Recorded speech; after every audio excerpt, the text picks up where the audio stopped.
Try Audible and get your first free audiobook by clicking the link in the description below.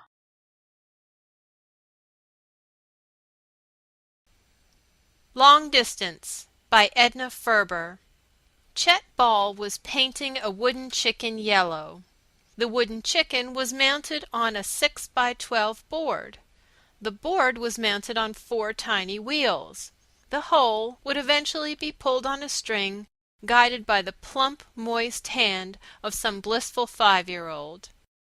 You got the incongruity of it the instant your eye fell upon Chet Ball.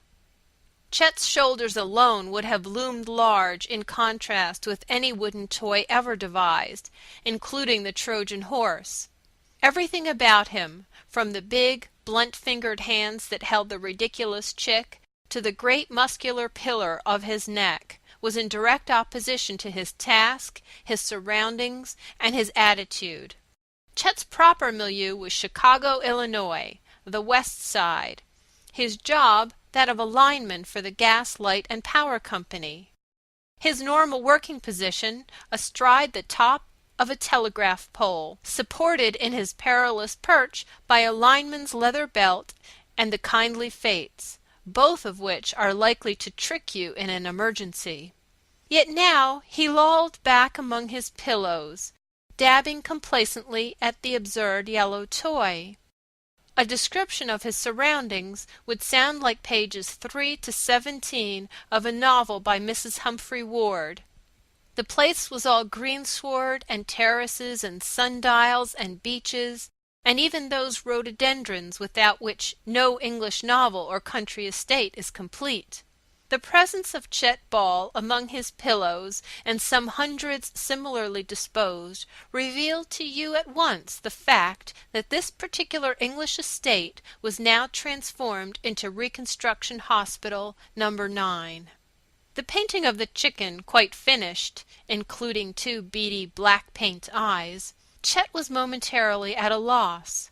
Miss Kate had not told him to stop painting when the chicken was completed. Miss Kate was at the other end of the sunny garden walk, bending over a wheelchair, so Chet went on painting placidly. One by one, with meticulous nicety, he painted all his fingernails a bright and cheery yellow.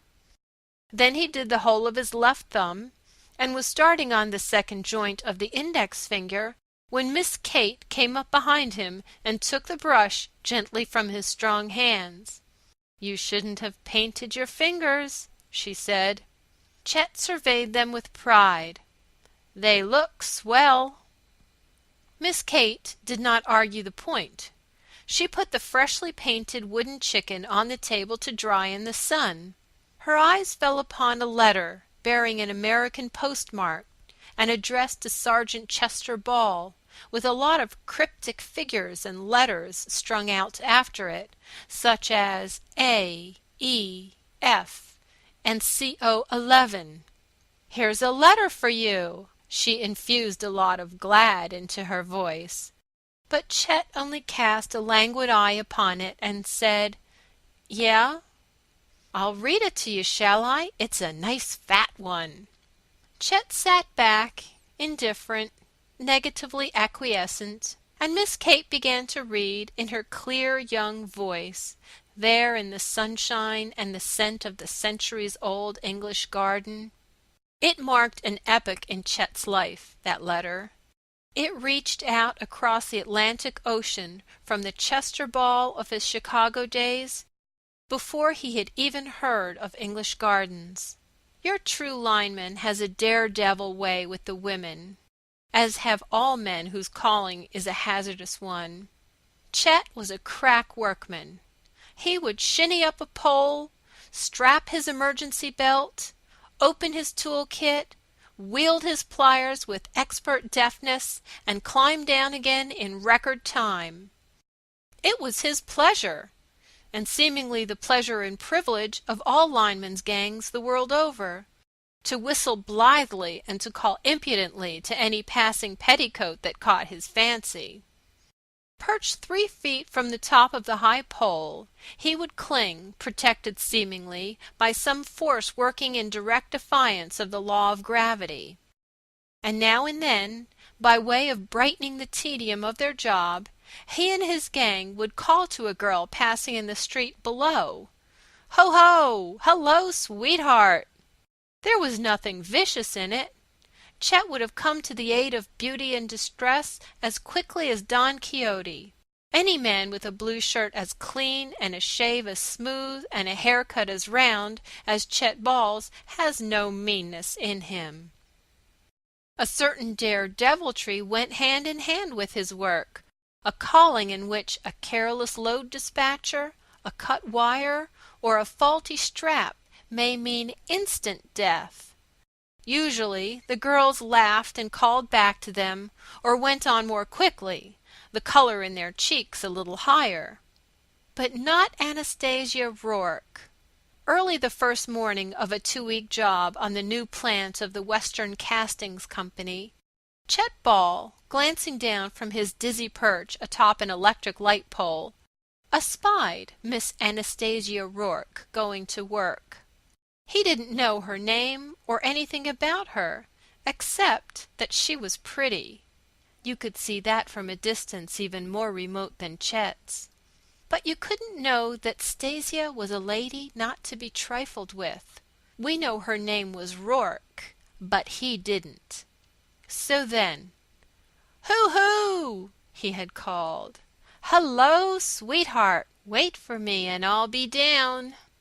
Stasia Rourke had lifted her face to where he perched so high above the streets. Her cheeks were 5 shades pinker than was their wont, which would make them border on the red. "You big ape, you!" she called in her clear, crisp voice. "If you had your foot on the ground, you wouldn't dare call to a decent girl like that. If you were down here, I'd slap the face of you. You know you're safe up there." The words were scarcely out of her mouth before Chet Ball's sturdy legs were twinkling down the pole. His spurred heels dug into the soft pine of the pole with little ripe tearing sounds. He walked up to Stasia and stood squarely in front of her, 6 feet of brawn and brazen nerve. One ruddy cheek he presented to her astonished gaze. "Hello, sweetheart," he said, and waited. The Rourke girl hesitated just a second.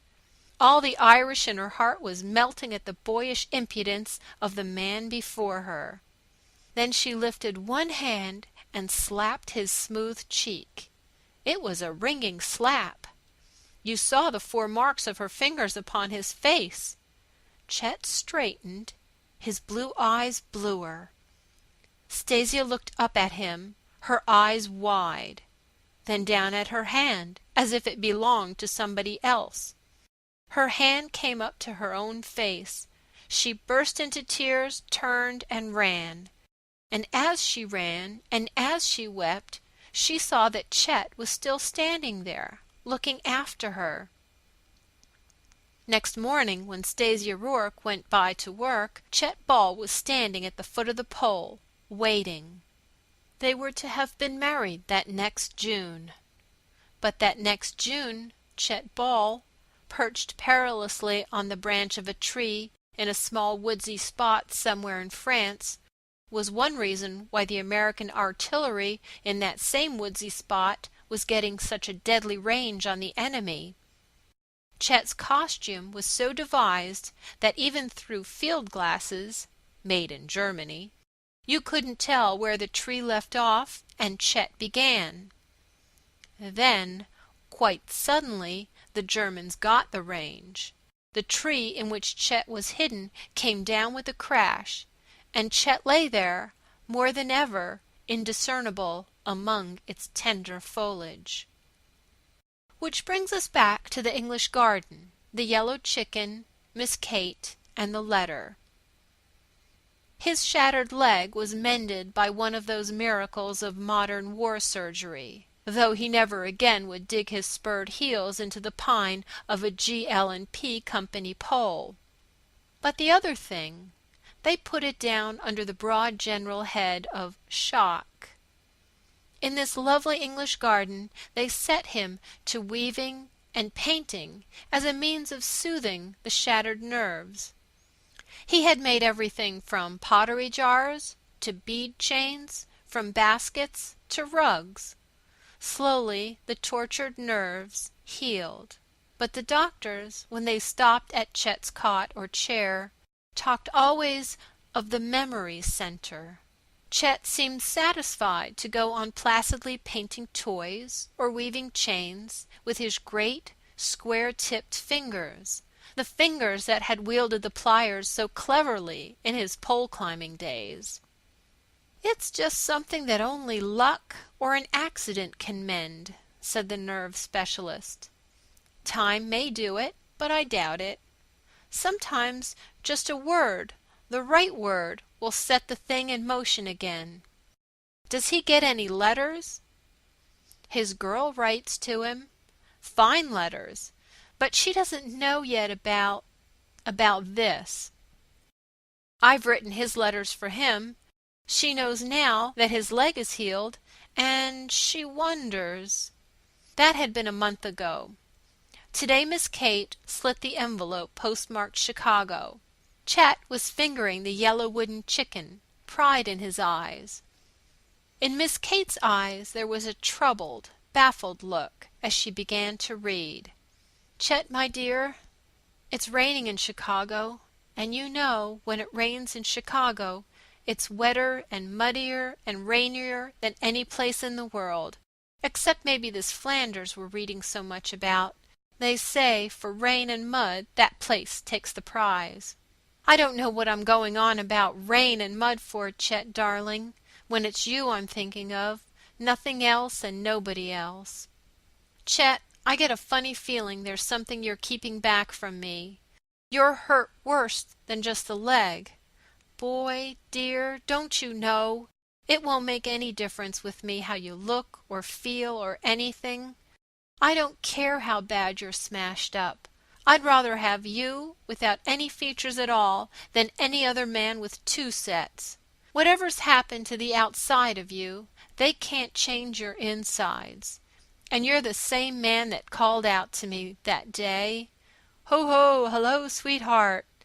And when I gave you a piece of my mind, climbed down off the pole and put your face up to be slapped, God bless the boy in you." A sharp little sound from him. Miss Kate looked up quickly. Chet Ball was staring at the beady-eyed yellow chicken in his hand. "What's this thing?" he demanded in a strange voice. Miss Kate answered him very quietly, trying to keep her own voice easy and natural. "That's a toy chicken, cut out of wood. What am I doing with it?" "You've just finished painting it." Chet Ball held it in his great hand and stared at it for a brief moment, struggling between anger and amusement. And between anger and amusement he put it down on the table none too gently and stood up, yawning a little. "That's a hell of a job for a he-man." Then in utter contrition, "Oh, begging your pardon, that was fierce. I didn't—" But there was nothing shocked about the expression on Miss Kate's face. She was registering joy, pure joy. End of Long Distance. Try Audible and get your first free audiobook by clicking the link in the description below.